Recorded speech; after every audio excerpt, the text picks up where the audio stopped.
मान तालुक्यातील पुरातन किल्ले, महिमानगड व बाजारपेठेचे ऐतिहासिक वैभव परत यावे, किल्ल्याची डागडुजी व्हावी आणि किल्ले महिमानगडला शासनाकडून पर्यटन स्थळाचा क वर्ग दर्जा मिळावा अशी मागणी महिमानगड ग्रामस्थांकडून करण्यात येते। यावेळी विद्यमान उपसरपंच विजय चव्हाण, माजी सरपंच गोरख मदने, पोलीस पाटील संदीप धडांबे, नंदकुमार कुचेकर, जयवंत गोसावी, राजेंद्र चव्हाण आणि अमोल एकळ यांच्यासह महिमानगडकर ग्रामस्थ उपस्थित होते। महिमानगड ग्रामपंचायतीचा उपसरपंच बोलतोय। विजय ज्ञानदेव चव्हाण, महिमानगड। आम्ही पूर्वीन पार असं आमच्या आज्या पंजापासून बघत आलेलो आहे की आमच्या किल्ल्याचं बाहेरनं लोक लांबनाशी बघण्यासाठी किल्ल्यावर येते ती, परंतु तिथं पडझड झालेली आहे आता सध्या जरा जास्त। आमच्या ग्रामस्थांचं असं म्हणणं येतं की थोडंफार रस्त्याची जर सुधारणा झाल्यावर मारुतीचं एक मंदिर आहे, दुसरं एक मंदिर आहे, तालमी ते बारवं बिरवं आहे, त्याच्यामध्ये बरंचच बघण्यासारखं काय आहे किल्ल्यावर, परंतु त्याच्यात कुणी आतापर्यंत लक्ष घातलेलं नाही। आता आमची अशी इच्छा आहे की थोडंफार कुठेतरी या किल्ल्याची सुधारणा झाली तर कुठे विशाळगड म्हणा, पन्हाळगड म्हणा, असे प्रत्येक गावात इथं आमच्या शेजारी काय वर्धनगड आहे, तिकडं भूषणगड आहे, असे आमच्या पण किल्ल्यावर काहीतरी लाईट बीट जावी किंवा रस्ता जावा किंवा त्या मंदिराची काय थोडीफार सुधारणा व्हावी, किल्ल्याचा डागडुगी व्हावी अशी आमची ग्रामस्थांची इच्छा आहे। थोडंफार किल्ल्याची सुधारणा व्हावी म्हणूनसाठी आम्हाला हे नियोजन असं वाटतं की आमची आता अशी म्हातारी लोक माणसं आहेत, ह्यांच्या अगोदरची बी आजोपण होऊन गेलं पण किल्ल्याची काय सुधारणा झालेली नाही आतापर्यंत काय, म्हणूनसाठी आतापर्यंत जर झाली तर साहेब तुमच्या काळात किंवा आमच्या काळात जर झालं तर थोडंफार आनंद वाटेल सगळ्या लोकांनी। इथनं पुढे लहान मुलं तिला येते काय किल्ल्यावर सगळी जातील, माणसं लांबनं बघा येते ते आता सध्या किल्ल्यावर। थोडीफार अडचण आहे, रस्त्याला जाता येत नाही, येड्या बाबळी बिबळी उगावल्या त्याच्या, त्याच्यामुळं त्रास होतोय, तर त्या माणसांनी जाणं असलं तर होयाचं अशी माझी। रस्ता नसल्यामुळे आता लोक बाहेर इथून गेलेले आहेत, तेव्हा ती लोकांची इच्छा सुद्धा भरपूर आहे की आपल्या डोंगराला रस्ता व्हावा, डोंगरावर हनुमंत मंदिर आहे, जिवंत पाण्याचा टाका आहे।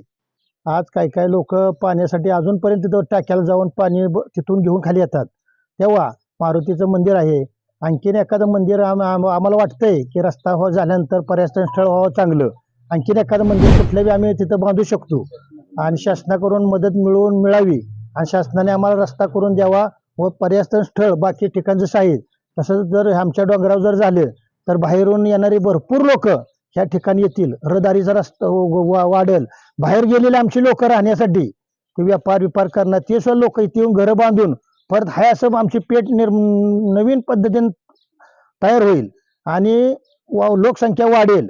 त्यानंतर बाहेर गेलेले सर्व लोक इथे येऊन पर्यटन स्थळाला रोज दुपार संध्याकाळ जाऊन भेटतील, झाडे बिडे आम्ही लावू, पाण्याची तर व्यवस्था करू, फक्त आम्हाला येऊन रस्ता व्यवस्थित करून दिला का नाही तर चांगले लोक आमची बाहेर गेली येतील।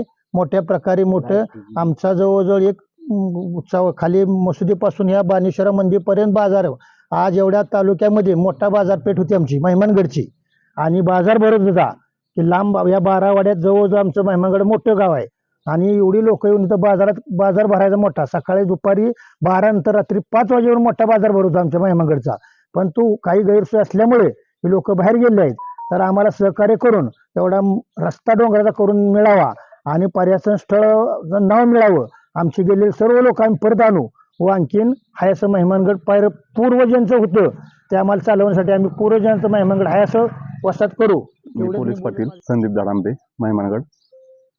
हा महिमानगड तसं बघितलं तर त्याचा इतिहास फार जुना आहे, हा यादवकालीन आहे, हा राजा भोजच्या काळातील किल्ला बांधलेला आहे।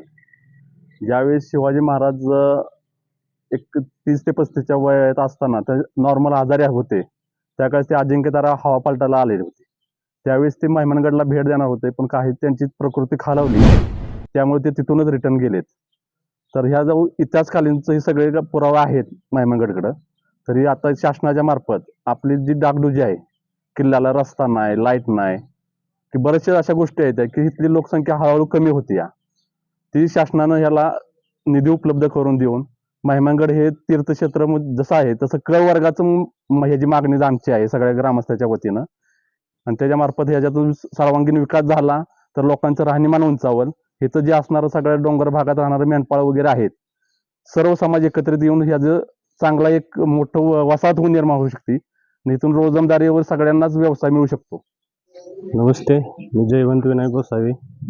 आता फार काय बरीच माहिती सगळ्यांनी सांगितलेलीच आहे.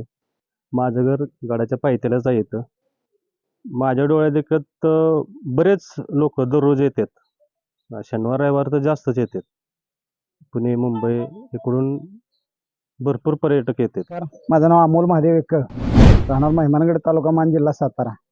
महिमानगड हा किल्ला पर्यटन दृष्टीने विकसित व्हावा यासाठी सन्माननीय सातारचे जिल्हाधिकारी यांच्याकडे निवेदन दिलेलं आहे. आणि हा महिमानगडचा किल्ला जो आहे त्याला फार इतिहास आहे. छत्रपती शिवाजी महाराजांच्या काळातील हा किल्ला आहे. तर या किल्ल्यासाठी लाईटची व्यवस्था, पाणी, रस्ता हे सर्व मिळावं यासाठी आम्ही मागणी केलेली आहे. लवकरच याला निधी मिळेल अशी आमची अपेक्षा आहे. लावाज न्यूजसाठी एकनाथ वाघमोडे, दहिवडी.